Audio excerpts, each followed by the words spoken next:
Hey there, everyone. It's Denise Salcedo, and standing with me right now is Danny LaBastida.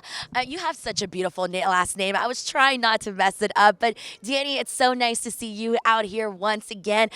We are just a couple of weeks away from your debut on UNF 8. Danny, how you feeling? I feel amazing. It's great to be here. Thank you, Denise. So let's talk about this. Finally, now that we're so close to your fight, how are you feeling in terms of the preparation? Do you feel good? Do you feel confident? What are the emotions? I feel very confident. I'm just learning how to work smart and not just work hard all the time and stay injury free. Injury free, man, that's the way to be, right?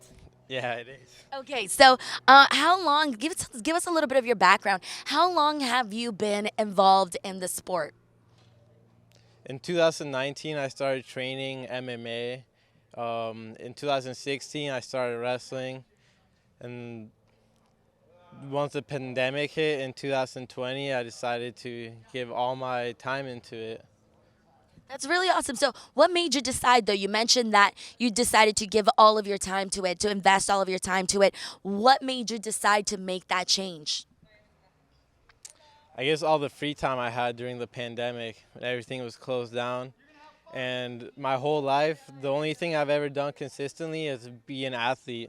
So I realized that it was meant to be. So, you mentioned being an athlete your entire life. What were you doing prior to MMA? What sports were you involved in?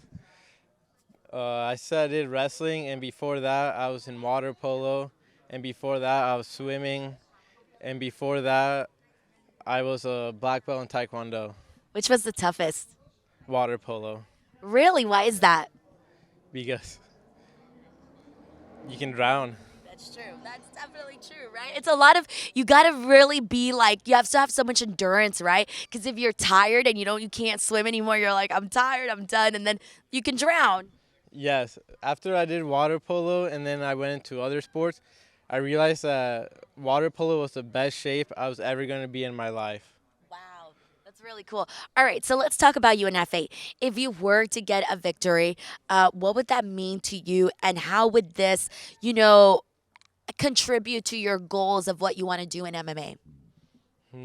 Obviously, winning would mean a lot, but something that would mean more than winning is getting to exercise my warrior spirit.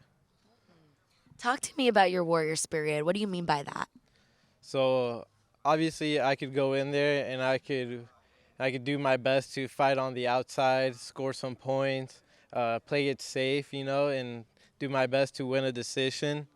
But that's not the type of show I want to put on for the fans and for all the people who paid for tickets and took their time to drive down to Commerce. When I fight, the fans win.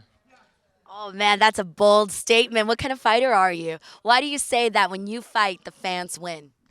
Because I go to put on a show and to show the people some violence.